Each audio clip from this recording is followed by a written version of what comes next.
Hey, welcome back to my channel.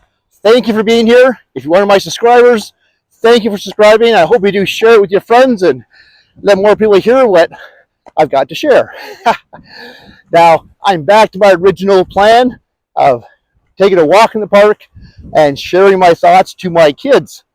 Yes, the channel is called Letters to My Kids, but my thoughts hopefully will be helpful to anyone who is the teenagers, the young adults, who is making decisions for themselves and smart enough to listen first and have some ideas to think about before making big decisions.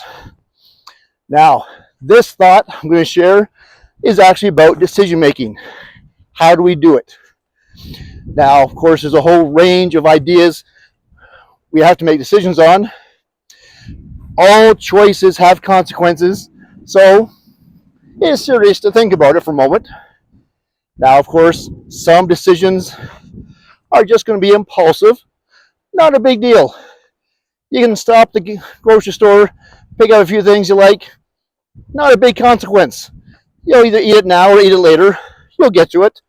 And if you don't, well, give it to the food bank. They can always use it. However, other decisions are more informative based on information that we have or the information we need to go and find out about. So some decisions will have bigger consequences based on the information that we don't have and should go and find out. But some decisions we have are based on inspiration, are based on our heart. And these decisions sometimes might be an instant inspiration, that feeling of love that we instantly have with somebody. And sometimes it's something we have to think about and test ourselves and let kind of that test of our gut feelings give us some guidance. So, all decisions are a choice we make that has consequences, so we shouldn't gamble with our life, but we should take some time to think through and make wise decisions. Now, in the decision-making process, there's different lists of ideas of how that works out.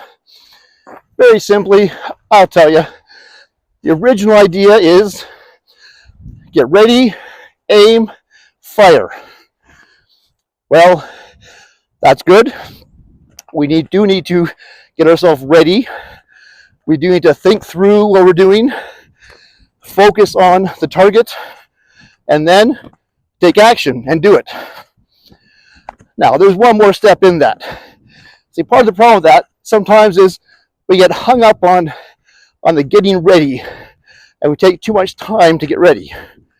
Or sometimes we're aiming and we're focused on the goal, but we're just taking too much time to think about it, and we suffer a bit from analysis paralysis. Well, if you're stuck in making a decision, yes, I appreciate it may be a very important decision to make, so we shouldn't rush into it, but we also shouldn't waste time not deciding. So, what is that problem? What's getting us stuck?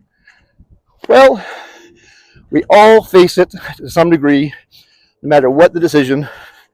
We all have to accept it to a point. Every decision, again, has consequences. Therefore, at times we fear the future. We fear what we don't know. We fear the potential of what we're going to do. And so we doubt ourselves a bit, and then we don't want to make a decision. We get ourselves stuck in that. And then we have stress over it. And then we worry about it. And then it just gets worse.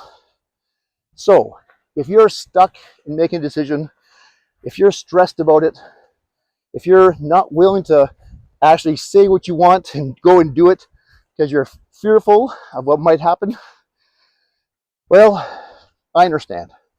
We've all been there. We all understand that feeling.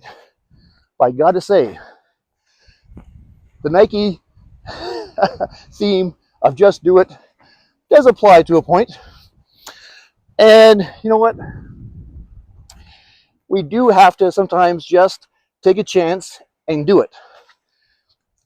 So the original lesson plan to say, get ready, aim, fire, sometimes has to be just get ready, fire, and then evaluate.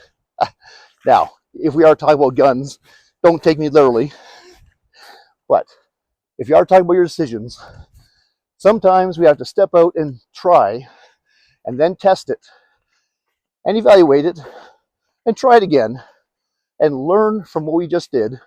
And as we learn from it, then we'll make a confident decision and do it right. So, is testing and trying a bad thing? Of course not. That's part of the scientific process. So, don't be afraid to make an error. Don't be afraid to make mistakes. But try it, test it, learn from it, and then do it again. And if it gets better the next time, well, learn a bit more, try it again, learn again. And eventually, when you feel you got it right, then go for it. Make it a habit. Do it again. And then that habit becomes evidence of your character, and that's you. So, don't be afraid to try. Don't be afraid to fail. But don't stop too long asking questions. Get out and do it. So, I love you guys. I hope the best for you. I want you to succeed in all you do, but don't be afraid to fail a few times as you're learning what you want to do.